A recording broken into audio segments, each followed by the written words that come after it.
I'm excited and both honored to have an opportunity to be here at Coastal Carolina. I think Coach Mobley and we had an opportunity to work together at the University of Nebraska and again at the UFL in Omaha. And I really believe in what Coach Mobley is doing. And so when we visited about a possible opportunity to join his staff, it was really a no-brainer. There were some other opportunities out there, but I think what Coach Mobley has done and what he's continuing to do with this program is something I wanted to be a part of. Yeah, any concern that you hadn't been in the college game since 2012? No, none at all. I've still been coaching. The thing that gave me a little advantage was coaching at the high school level was now I got to see a little bit of the other side. I think it's going to benefit me as far as recruiting is concerned because I had the ability to get some young men to go to college and see what some college coaches were looking into. But I've always stayed in the game. I continued to visit college staffs throughout the country to continue to hone my skills and my knowledge of the game. And I think I saw your the high school resume ended in '06. Did you coach this past season? No, I didn't coach this past season. I did a minority fellowship with the Los Angeles Rams to get an opportunity to. I knew getting back into the college game was something I wanted to do, and that they provided that opportunity to, be around guys like Coach McVay, who is a great head coach, a young guy but a good head coach. But Wade Phillips, being the defensive coordinator, to be a chance to be around him and see some of the things that he's doing was really beneficial to me. What excites you most about being here at Coastal Carolina?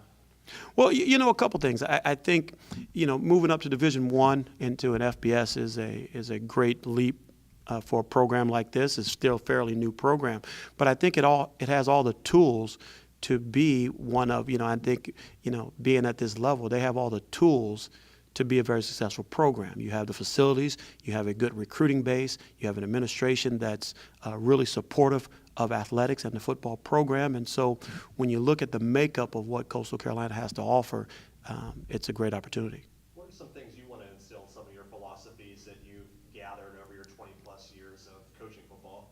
Well, I think one thing that I've always been able to, when I've been a part of teams and defenses that have been successful, is the mentality and the attitude of the young men that are involved. That selflessness that they bring about, the effort and the attitude. And I think throughout the course of Coach Mobley's tenure here, those are some of the things he's been trying to instill.